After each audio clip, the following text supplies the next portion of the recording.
Global संकट से भारतीय बाजारों में भी तेज गिरावट। निफ्टी 450 पॉइंट के करीब फिसला। बैंक निफ्टी भी गिरा। मिड कैप और स्मॉल कैप में सबसे ज्यादा बिकवाली 20% उछला डर का इंडेक्स इंडिया विक्स। एफएमसीजी को छोड़कर बाकी सभी इंडेक्स में गिरावट। रियल्टी, कैपिटल गुड्स और ऑटो में सबसे ज्यादा मार। तीनों इंडेक्स 3% से ज्यादा गिरे। ऑटो शेयर्स में संवर्धन मदरसन 7% से ज्यादा फिसलकर वायदा का टॉप लूजर। एडवांस से कमजोर नतीजों के बाद 2% से ज्यादा फिसला एसबीआई। बैंक के एसेट क्वालिटी कमजोर, प्रोविजनिंग बढ़ी, नेट मार्जिन पर भी दबाव। नतीजों के बाद सीएलएसए की ओवरवेट रेटिंग टारगेट बढ़ाकर 1075। हालांकि यूबीएस की बिकवाली गिराए लक्ष्य 725। रिजल्ट्स के बाद टाइटन में हल्का दबाव, फ्लैट रही कंपनी की प्रॉफिट ग्रोथ। वहीं अच्छे नतीजों के बाद ब्रिटानिया बना वायदा का टॉप गेनर। 8% रही घरेलू वॉल्यूम ग्रोथ। मैनेजमेंट ने कहा रूरल रिकवरी उत्साहजनक।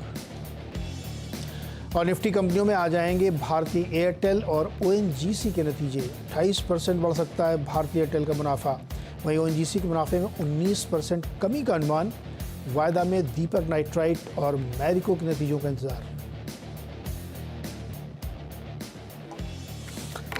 तो इस वक्त जो मार्केट का ताज़ा हाल है उसमें लगभग 450 पॉइंट की वीकनेस निफ्टी में है और 1000 पॉइंट की गिरावट बैंक निफ्टी में है। मिड कैप इंडेक्स 1400 से ज़्यादा पॉइंट गिरा हुआ है। थोड़ी सी आप कहने के लिए खाली कह सकते हैं कि जितना था उतना थोड़ा सा नरम हुआ है या पिछले कुछ समय से इस लेवल पे स्टिक कर रहा है, लेकिन अभी भी मार्केट तगड़ी वीकनेस में है। एडवांस डिक्लाइन देखिए आप, एक शेयर बढ़ने वाले के सामने 7 से ज़्यादा गिरने वाले शेयर्स हैं। बहुत तगड़ा एडवांस डिक्लाइन बिकवा है, क्योंकि मिड कैप में बिकवाली है तो मार्केट ब्रेथ जो है वैसे ही वीकनेस के साथ दिखेगी। और लगभग हर सेक्टर में कमज़ोरी है।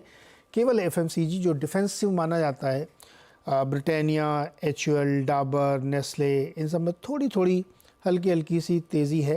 ब्रिटानिया के रिजल्ट्स भी आए थे, उसका भी असर है, लेकिन ज़्यादातर स्टॉक्स में वीकनेस देखने को मिल रही है। ऐसे में आपके बहुत सारे सवालों के जवाब देने के लिए हमारे साथ जुड़ गए हैं सर्वेंद्र श्रीवास्तव। सर्वेंद्र जी नमस्कार। बहुत बहुत नमस्कार नीरज जी। बताइए भाई, निफ्टी में क्या करेंगे आज?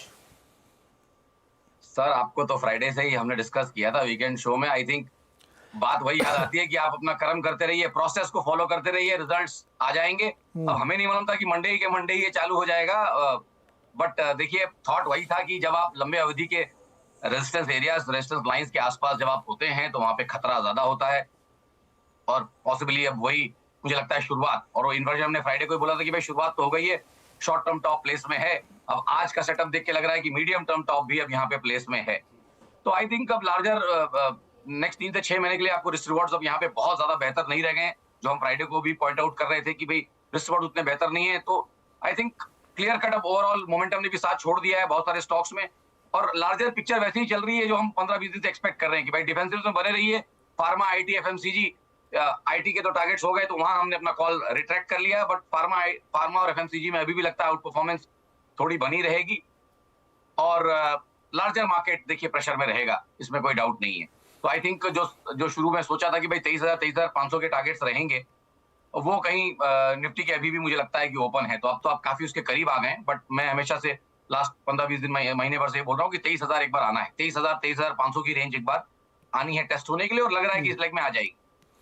ओके, 23,000 23,500 के स्तर मार्केट देख सकता है इसी लेग में, मतलब इसी दौर में। तो थोड़ा आप लोगों को ध्यान रखना है, संभाल के ही करना है काम। चलिए कुछ सवाल लेते हैं जो आज दर्शक अपने पूछना चाहते हैं। सचिन ठाणे से जुड़ रहे हैं हमारे साथ। सचिन बताइए क्या सवाल है आपका? नमस्ते नीरज जी। जी नमस्ते। ह्यूज फैन आपके हम, क्योंकि आप पॉलिटिकल टॉपिक या कोई भी क्रिटिकल टॉपिक इतनी सरलता से आप प्रेजेंट करते हो कि बस पूछो मत। अरे बहुत शुक्रिया सर। आपके समर वेकेशन से रुका था मैं कि मेरा ये सवाल लिया जाए, और मेरा सवाल एशियन ग्रेनोटो पे है और एवरेज प्राइस 76 है। ये मैंने 2021 में लिया था, मीन्स 2021 में लिया था जून में, और मैं भी उसको एवरेज करते करते 972 शेयर्स बन चुके हैं मेरे पास इन स्टॉक। 972 क्वांटिटी। अभी इसको कितनी देर और रख सकता हूँ ये पूछना था। मुझसे अभी निकालने का टाइम आ गया था काफी, तो रखे या निकालें? जी सर्वेंद्र जी, एशियन ग्रेनेटो सचिन जी ने काफ़ी शेयर इकट्ठा कर लिए और एवरेज प्राइस 76 है और अभी चल रहा 80 रुपये 11 पैसे। क्या राय बनती इनके लिए? अभी रुकना चाहिए इसमें या इतना ही प्रॉफिट लेके निकल जाए? देखिए इनके सवाल का जवाब बिल्कुल दूंगा, बट इन्होंने जो बात कही बहुत अच्छी है कि देखिए आप जो शोज करते हैं बड़ी सरलता से, तो इस आज के हमारे ट्रेडर हॉटलाइन को इन इन कंजंक्शन विद जो हमने अड्डा किया, हमने आवाज अड्डा जो हमने हमने जो अड्डा वाला प्रोग्राम हमने जो अभी किया फ्राइडे को, उसके साथ मिला के आज के समीकरण को देखें और आज के चर्चा को उसको साथ मिला के देखें। फ्राइडे का बहुत अच्छा शो था, रिपीट में देखें। ये मेरी सारी दर्शकों को यहाँ पे एक रिक्वेस्ट रहेगी। अब आते हैं इनके सवाल पे। आई थिंक एशियन क्रेडिटो में मुझे लगता है कि फिलहाल चाहे तो बने रहें। आई थिंक डिसेंट तरीके से उन्होंने डॉलर कॉस्ट एवरेजिंग की है, तो आई थिंक प्रॉफिट में दिख रहे हैं। मेरे हिसाब से कॉस्ट के आसपास तो एक डेफिनेटली अब यहाँ पे इनका एक स्टॉप लॉस तो आ जाना चाहिए कि भाई कॉस्ट के नीचे अब जाएगा तो मैं खड़ा नहीं रहूंगा। ये इनकी एक डेफिनेटली एक क्लियर कट स्ट्रेटेजी होनी चाहिए, पहली बात। और दूसरी बात मुझे लगता है कि क्योंकि अभी short to medium term momentum यहाँ बना हुआ है और जब बाजार ने अपने शॉर्ट टर्म एवरेज तोड़ दिए हैं, ये स्टॉक अभी कहीं आज उन लेवल्स को होल्ड कर रहा है, मोमेंटम ने भी पूरी तरीके से साथ छोड़ा नहीं है। तो मुझे लगता है कि एक बार इनको 9500 के टारगेट्स कहीं मिल जाएंगे, उन जगहों पे डेफिनेटली थोड़ा मुनाफा इनको बांधना चाहिए। बट फिलहाल ट्रेड में बने रहे, कॉस्ट के आसपास स्टॉप लॉस लगा के। ओके, तो 76 हो गया इनका स्टॉप लॉस और होल्ड करिए 85, 90, 95, 100 जहाँ पे भी जाए और रुकता हुआ दिखे तो चाहे एक बार फिर सवाल पूछ लीजिएगा या वहीं पे प्रॉफिट बुक कर लीजिएगा। बेटर स्ट्रेटजी ज़्यादा रहेगी कि प्रॉफिट लेते रहिए। चलिए अगला सवाल है गोंडा से खलील खान का। बताइए खान साहब, क्या सवाल? नमस्कार सर। नमस्कार सर, मेरे पास हिमाद्री स्पेशलिस्ट के 45 शेयर हैं 141.86 के रेट से। तो सर मैं जानना ये चाहता हूँ कि मुझे और अगर ऐड करना है तो क्या कर सकते हैं या प्रॉफिट बुक कर लें, और अगर इसमें नहीं ऐड कर सकते सर तो नया सर से कोई ऐसा मतलब मुझे मिले जो मैं लॉन्ग टर्म के लिए कोई नया सर खरीद के रख सकूं। ये कब खरीदा था? सर ये एक साल हो गया, पिछले जुलाई में खरीदा था। 1 साल में तिगुना हो गया पैसा। सरवेंद्र जी, ये ट्रेड तो बढ़िया बैठा है इनका। 141 में खरीदा, 445 हो गया। तो और ऐड करना है तो इसी में ऐड करें या किसी दूसरे में करें? नहीं, देखिए जैसे मैंने अभी शो पे भी बोला था लास्ट चक्रव्यूह में बाजार, देखिए चक्रव्यूह पे है सब कुछ, तो यहाँ पे आप ऐड तो नहीं करेंगे। और मेरी तो ये राय रहेगी कि आप यहाँ पे 1/3 बुक करेंगे, 1/3 बुक करेंगे, रिमेनिंग क्वांटिटी आपकी फ्री हो जाएगी, एक आपकी कैपिटल बाहर आ जाएगी और उसको आप ड्राई पाउडर बना के बैठिए। मुझे लगता है कि आपको और इसी तरह के शेयर्स पॉसिबली आप थोड़ा सा डाइवर्सिफाई भी करना चाहेंगे तो एक ही जगह नहीं रह के थोड़ा आप रिस्क को डाइवर्सिफाई करेंगे, तो उस बची हुई कैपिटल से आप 23,500 के आसपास कुछ दूसरी खरीदी करने की कोशिश करेंगे। तो वो सेटअप मल्टीबैगर्स के अगर कहीं निकलते हैं उस समय तब डिसाइड करेंगे। बट आज की डेट में तो थोड़ा मेरा थॉट यही है कि ड्राई पाउडर नेक्स्ट 3 से 6 महीने बचा के रखिए, काम आएगा। तो 1/3 बुक करिए और उसको बचा के रखिए। ओके, 15 शेयर बेच दीजिए, बाकी जो पैसा मिलेगा 15 शेयर बेच के उसको रखे रहिए। जब मार्केट और नीचे आएगा तब खरीदेगा, अभी मत खरीदिए, लेकिन 15 शेयर इसके बेच लीजिए आप, तो थोड़ा कैश हो जाएगा हाथ में, तो कोई मौका मिलेगा तो आपको ये नहीं लगेगा कि मौका तो आया लेकिन पैसे नहीं है। तो उससे बचने के लिए आप ये काम कर सकते हैं। अगला सवाल है जगदीश चावला जी का, राजकोट से। जगदीश जी नमस्कार सर। हाँ जी सर। बताओ सर, सवाल बताओ। हेलो। हाँ जी सर, ये जो ये एचबीएल पावर पर था। हेलो। हाँ बोलते रहिए, मैं सुन रहा हूँ। हाँ सर। अच्छा ठीक है, एचबीएल पावर पर था मेरा। ठीक समझ गया मैं। सरवन जी, एचबीएल पावर सिस्टम्स जी, और बढ़िया कंपनी इन्होंने ली जी। और जिस भाव पे लिया उससे तो ऊपर ही है इनका, काफ़ी अच्छा है। क्या करना चाहिए इनको? देखिए इनको मैं ये चीज बता दूं कि ये स्टॉक 11 रुपए से चला हुआ है, 11-12 रुपए से चला हुआ है 4 सालों में। तो आई थिंक बहुत शानदार रिटर्न्स यहाँ हो चुके हैं, ऑलमोस्ट 60 बैगर होके आया है। आप बिल्कुल यहाँ पे थोड़ा मुनाफा बांधने की कोशिश करेंगे क्योंकि आप इसमें लेट एंट्री है, आपकी काफी लेट एंट्री है मेरे हिसाब से। तो आई थिंक यहाँ थोड़ा इनको मेरे हिसाब से तो मुनाफा बांधना चाहिए। यहाँ पे मुझे लग रहा है कि थोड़ी सी अंडर परफॉर्मेंस बाजार में रह जाएगी। मे बी एक बार वापस 620, 630 अटेम्प्ट करेगा, बट बहुत रिस्क है। तो डेफिनेटली उछालों में तो निकले मेरे हिसाब से, अगर अभी नहीं निकलते हैं तो उछालों में निकल जाए। अरे अभी भी निकल सकते, तिगुना हो गया पैसा, इतना ज्यादा क्यों? हाँ 1/3, देखिए 1/3 या हाफ ये भी बेचें, मेरी तो राय यही रहेगी। 1/3 या हाफ बेचें, कैपिटल को साइड में रखें, काम आएगी नेक्स्ट 3 से 6 महीने में नीचे में कुछ और इसी तरह का लेने के लिए। ओके, तो इसमें से 1/3 शेयर आप बेच लीजिए चावला जी। अगला सवाल है जगदीश चावला जी का तो हो गया। नेक्स्ट क्वेश्चन है देवेंद्र गुप्ता जालंधर से। देवेंद्र जी नमस्कार सर। नमस्कार सर, गुड मॉर्निंग सर। जी। अच्छा सर, मेरा सवाल है ट्राइडेंट के शेयर्स के रिगार्डिंग। हाँ। ट्राइडेंट के शेयर मैंने 2500 शेयर्स परचेज किए हुए हैं 39 के प्राइस में। तो अभी इसका मार्केट काफी फ्लक्चुएट हो रहा है, पिछले 2-3 दिनों से 41, 42 तक भी गया है, उसके बाद 37 पे है आज। तो सर क्या मुझे करना चाहिए, होल्ड करना चाहिए, टारगेट प्राइस क्या सेट करना चाहिए लगभग? बताइए सरवेंद्र जी, ट्राइडेंट का टारगेट क्या सेट करें?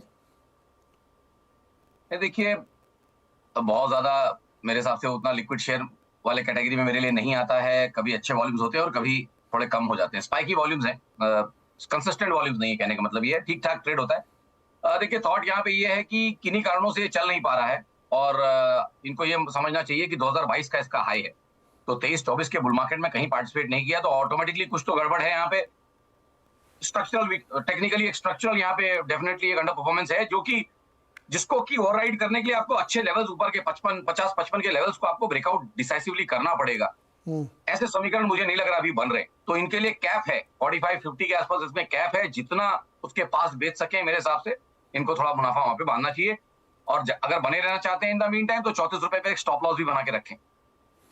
ओके, 34 का स्टॉप लॉस जरूर लगाइए और उसके ऊपर जाने पे इसको निकालिए। चलिए, नेक्स्ट क्वेश्चन है अशोक कुमार मोदी का, इंदौर से। बताइए अशोक जी, क्या सवाल है? अशोक जी, आवाज आ रही है आपको? हाँ आ रही है, आपको आ रही है सर? जी जी आ रही। सवाल बताइए सर। हाँ हाँ, सवाल मेरा है, मेरे पास में IRFC के 197 के रेट पे 2568 शेयर्स हैं। अभी तो लॉस हो रहा है, क्या करना चाहिए मुझे? क्या अभी हाल फिलहाल में लिए हैं लग रहा है? जी 197 पे लिया है। हाँ सरवेंद्र जी, 197 पे ले लिया, अटक गए हैं IRFC में। क्या राय बनेगी? देखिए, वही बात है, good stock bad timing. Thought मेरा ये रहेगा कि भाई यहाँ उछालों में निकले, नीचे के लेवल्स यहाँ डेफिनेटली इनको लेने के लिए मिल जाएंगे, नहीं तो एटलीस्ट अंडर परफॉर्मेंस रहेगी। तो अगले 3-6 महीने में इसमें अंडर परफॉर्मेंस रहेगी, बाजार के साथ परफॉर्म नहीं कर पाएगा। अगर बाजार ऊपर भी गया तो कम चलेगा और अगर बाजार नीचे गिरा तो ये और ज्यादा गिरेगा। तो मेरी राय तो रहेगी कि उछालों में निकले। काफी लेट आए हैं स्प्रेड में, जैसे भी मैं पिछले कॉलर को बोल रहा था, काफी चला हुआ स्टॉक है पीछे से और 20 रुपए से चला हुआ स्टॉक है, तो आई थिंक काफी लेट आए हैं स्प्रेड में। काफ़ी लेट थोड़ा, हाँ तो वेट करिए थोड़ा सा, इसके बाद इसमें भी सोचिएगा, दोबारा कॉल लीजिएगा क्योंकि सर इसमें एक इनको बहुत सिंपल राय सबके लिए देता हूँ। हाँ। इसमें आप अपना टाइम वाइज स्टॉप लॉस लगा लीजिए। 15 दिन में आपको इसमें से निकलना है, भाव कुछ भी हो। 15 दिन तक नहीं चला तो आपको निकलना ही है इसमें से। ओके भाई, 15 दिन में निकल जाइएगा, भाव कुछ भी हो, ये सबसे बढ़िया है। कोई दिमाग नहीं लगाना, 15 दिन याद रखना खाली। चलिए, अगला सवाल है मितेश का, द्वारका से। मितेश जी नमस्कार।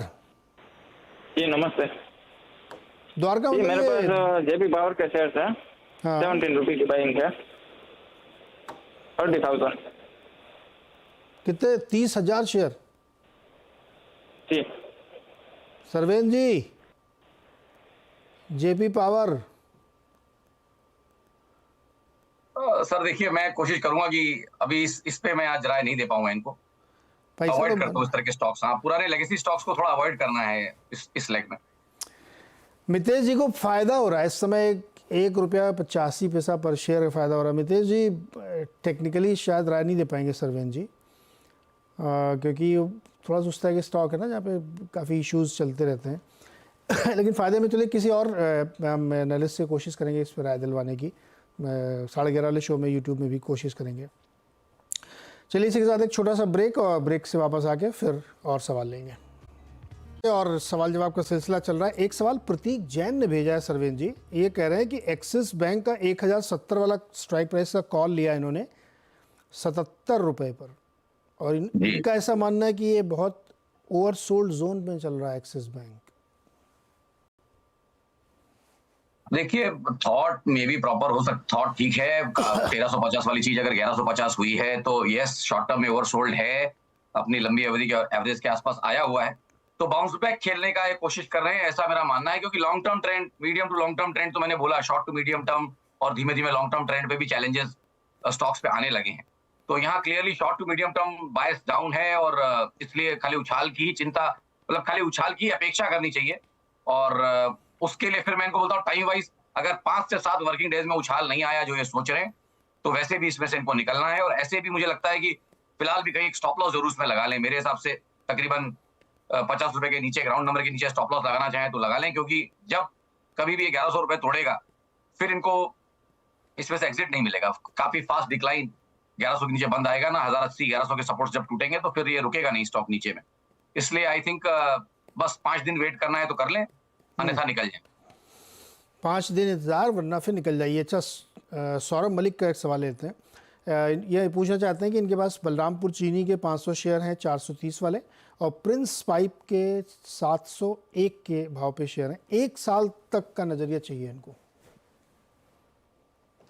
देखिए, चीनी जब ये कमोडिटी प्ले करते हैं, जब आप कमोडिटी प्ले करते हैं तो आप रेंजेस को खेलना चाहेंगे और आप कोशिश करेंगे कि आप लार्जर रेंजेस को समझें। तो आई थिंक बलरामपुर चीनी के लिए फिर इनका rate again wrong pricing, stock सही हो सकता है बट 350 से लेके 470-80 की ये रेंज रही थी, 500 की, उसी रेंज के टॉप एंड पे आए हैं। तो मुझे नहीं लगता कि 1 साल के लिए, मुझे लगता है कि वैसे ही चीनी में ही प्रेशर आने वाला है।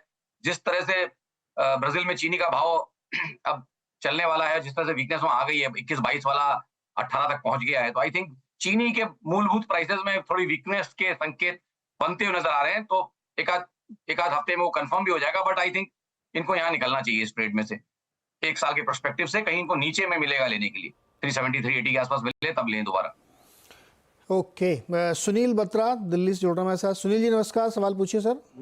हाँ जी सर जी नमस्कार जी। मेरे पास ना जी ग्लोबल स्पिरिट है, 250 शेयर लिया 159 पे, और दूसरा शेयर है सूर्य रोशनी 300 शेयर लेके 65 रुपए के हिसाब से। ग्लोबल स्पिरिट 159 रुपए में, 159, और सूर्या रोशनी 65 रुपए में। यार तो बहुत नीचे लिए हो। बहुत कोविड के टाइम पे था जी, इकट्ठा रिटायरमेंट फंड वही लगा रहा है कि 2008 के रेट के भाव पे मिल रहे हैं शेयर, तो इन्वेस्ट कर दिया जाए तुरंत। रिटायरमेंट का पैसा इसमें लगा दिया? हाँ जी, कोविड के टाइम में, कि जब रिटायर होंगे तो इसका फायदा मिलेगा। नहीं रिटायर होने के बाद ही जी। अच्छा, रिटायर होने के बाद, गजब है। देखो सरवेन जी, आप बताते रहते हो कि उम्र के हिसाब से निवेश करना चाहिए, यंग लोगों को निवेश करना चाहिए, पता नहीं क्या क्या आप बहुत ज्ञान देते हो। देखो इधर रिटायरमेंट फंड लगाया और 4-4 5-5 गुना हो गया भाई साहब। आप बताओ। तो बहुत अच्छा है। देखिए, कोविड एक कोविड एक जिस तरह का एग्जॉशन था, और जिसको हम बोलते हैं blood on the street type of situation थी, वहां तो आप देखिए डेफिनेटली अगर आप एज के साथ भी उसको समीकरण करते हैं कि भाई 100 minus your age, so 100 minus 58 42 rupees, ये आपको बाजार में लगाने हैं। बट उस तरह का जब पैनिक आता है तो डेफिनेटली 1.5 टाइम्स 2x भी आप उन जगहों पे जहां इतने बड़े पैनिक हैं, आप डेफिनेटली एक्सपोजर्स ले सकते हैं। तो जो एसेट एलोकेशन मॉडल है ये डायनेमिक रहता है। जैसे जैसे आपके प्रॉफिट्स आते आते हैं आप कम करना चाहते हो, और जैसे जैसे इस तरह का पैनिक आता है आप लेना चाहते हो। तो इनको मुबारकबाद कि भाई उतना इन्होंने रिस्क लिया। मैं होता इनकी एज में तो शायद पूरा पैसा तो ना डालता, 50% डालता, बट ठीक है, चलिए इन्होंने रिस्क लिया और पैसा इनको बन गया है। तो अब उस पैसे से छेड़छाड़ ना करें, पैसा आ रहा है तो आधा बुक कर लें और आधे में खड़े रहें। आधा बुक कर लें और आधे में खड़े रहें बत्रा साहब। नहीं देखिए, यही इनकी मंशा थी ना कि पैसा कमाएं रिटायरमेंट के पैसे से और उसमें फिर बढ़िया एक लाइफस्टाइल जिए। हाँ। तो आधा बुक कर ले, उस पैसे को एंजॉय करें। अब लाइफ एंजॉय करने का टाइम है, पूरे टाइम बाजार में बैठे रहेंगे तो लाइफ कब एंजॉय करेंगे। सही बात है। नहीं, ये जो भी सरवेन जी और सुनील जी की बात है ना, उसमें एक अंडरलाइन समझने वाली जरूरत है कि जब इन्होंने रिस्क लिया था उस समय मार्केट रिस्क लेने लायक था। अब इनको सुन के कोई आदमी जाके अभी रिस्क ले लेगा तो फिर वो ठीक नहीं है। इसलिए बहुत सोच समझ करिए। सुनील जी की तारीफ है कि उन्होंने सही समय पर रिस्क लिया था और उसका देखिए गेन मिला, लेकिन उस गेन को सर एंजॉय करिए। आधा बेच के जो भी मर्जी हो वो आप करें, बाकी इन्वेस्टेड रहने दीजिए। अच्छा सरवेन जी, बहुत सारे स्टॉक्स में इस समय थोड़ी थोड़ी रिकवरी देख रहे हैं। जैसे एक स्टॉक है यूपीएल, स्टॉक 3% ऊपर आ गया है, 548 पे इस समय चल रहा है। इस गिरावट में गिरा नहीं, कैसा लग रहा है आपको चार्ट पे? देखिए, यूपीएल वो स्टॉक है जो यूक्रेन वॉर के साथ वाले हाई में ही टॉप आउट हो गया था और तकरीबन 850 860 वाले लेवल्स रहे थे। और बहुत एक अच्छा मीनिंगफुल करेक्शन जो हम हमेशा ढूंढते हैं क्वार्टरली मंथलीज में, आपको 6-9 महीने की जब पिसाई होती है, यहाँ तो 18-20 महीने का करेक्शन चला। तो आई थिंक इसीलिए अब ज्यादा नहीं गिर रहा है, क्योंकि पहले काफी गिर चुका है और इसलिए अब कहीं कोशिश कर रहा है कि कहीं चले। तो आई थिंक पैटर्न्स यहाँ ठीक ठाक बन रहे हैं शॉर्ट टू मीडियम टर्म। और मैं वही हमेशा बोलता हूँ कि जब आप आउट परफॉर्मेंस बेचते हैं तो अंडर परफॉर्मेंस जाके ढूंढिए, कुछ मिलता है। तो डेफिनेटली इसके ग्रीन शूट्स बन रहे हैं और ये उस बास्केट में जा रहा है कि गिरते बाजार में भी थोड़ा आउट परफॉर्म कर सकता है। तो आई थिंक यस, मुझे ठीक लगता है यहाँ से शॉर्ट टू मीडियम टर्म के लिए, 1 से 3 महीने के लिए मुझे ठीक लगता है। मुझे लगता है जब तक 500 के ऊपर टिका हुआ है तब इसमें 650 660 की जगह है बाउंस बैक में। तो डेफिनेटली 1:2 के रिस्क रिवॉर्ड यहाँ बन रहे हैं। तो किसी को अगर इसको देखना है तो डेफिनेटली इसके ऊपर बुलिश एक नजर रखी जा सकती है। ओके, अच्छा, ओएनजीसी का रिजल्ट आने और जी। स्टॉक में, लेकिन क्योंकि क्रूड वूड गिरा है तो करेक्शन भी आया और स्टॉक में रनअप भी बहुत हुआ था। चार्ट पे जी। कैसा पैटर्न बन रहा है ओएनजीसी का? देखिए, ग्लोबली जो सबसे बड़ा चिंता का विषय है वो येन कैरी ट्रेड ही है, जो हम हमेशा डिस्कस भी करते हैं। लार्जर टॉप्स पे हमेशा वो तकलीफ देता है। थॉट यही है कि क्या येन 140 के आसपास जहां पे अभी है 138 140 के एरिया में रुक जाएगा या 120 तक जाएगा। मुझे लगता तो है कि बाउंस बैक तो एटलीस्ट आना चाहिए, क्योंकि काफी शार्प डिक्लाइन है, बट करेंसी बीइंग करेंसी और बीइंग लार्जर गेम, कई बार वो बाउंस बैक आप एक्सपेक्ट करते हो आते नहीं है। तो वो कैरी ट्रेड जब तक थोड़ा सा वहां पे क्लैरिटी नहीं आती तब तक आप देख रहे हैं कि ग्लोबल कमोडिटीज भी प्रेशर में है। बट क्रूड मुझे लगता है ठीक ठाक जगहों पे है, बहुत ज्यादा 70-72 के नीचे ब्रेंट जाएगा नहीं। और बट ओएनजीसी देखिए पीछे से चला हुआ है, इसमें कोई डाउट नहीं है। क्रूड के मूव में पूरा अच्छे से चला हुआ है और तकरीबन 200 वाला 350 हुआ है लास्ट 9-12 महीने में। तो मुझे करेक्शन ही लगता है, मुझे चिंता तो नहीं लगती है अभी। रिजल्ट के साथ जो भी नेगेटिविटी आनी है थोड़ी बहुत 2-4-5 दिन में, वो डिस्काउंट होनी चाहिए। मुझे फिलहाल लगता है कि जो पीछे ब्रेकआउट्स हमने किए हैं 280 के जो ब्रेकआउट्स है वो मीनिंगफुल है। जब तक उसके नीचे नहीं जाता तब तक मैं इस पे चिंता नहीं कर रहा। तो 280 के लेवल्स चैलेंज होते हैं और अगर होल्ड हो जाते हैं तो नेक्स्ट लेग इसका ऊपर का ही है, नीचे का नहीं है। सो किसी को भी अगर किसी के पास ट्रेड्स हैं तो आई थिंक 280 के स्टॉप लॉस से बने रहना चाहिए। अच्छा, ये बताओ जाते जाते एकदम संक्षेप में, येन और कितना स्ट्रांग होगा? सर, येन के मेरे फाइनल टारगेट्स तो 120 के हैं, बट ऐसा वर्टिकल एक साइड जाएगा ऐसा नहीं लग रहा था। देखिए, मैंने वही बोला, आप प्रोसेस को फॉलो करते हैं, कभी कभी जल्दी हो जाता है। कर्म आप करिए, फल कभी जल्दी मिलता है कभी लेट। तो यहाँ बहुत जल्दी आ गए फल। तो एक बाउंस बैक मुझे लग रहा है कि 145 146 तक वापस जाएगा और फिर वापस ये 120 जाएगा। तो येन का खेल अभी खत्म नहीं हुआ है और ग्लोबल मार्केट्स के लिए येन एक तकलीफ बना रहेगा। ओके सरवेन जी, बहुत बहुत शुक्रिया बातचीत करने के लिए। और हम लोगों ने जो शुक्रवार को एक शो किया था उसका नाम था मार्केट का चक्रव्यूह जी। तो मार्केट का चक्रव्यूह में ये सारी बातें हम लोगों ने प्रेडिक्ट करी थी उस समय कि ऐसा ऐसा होने वाला है मार्केट में।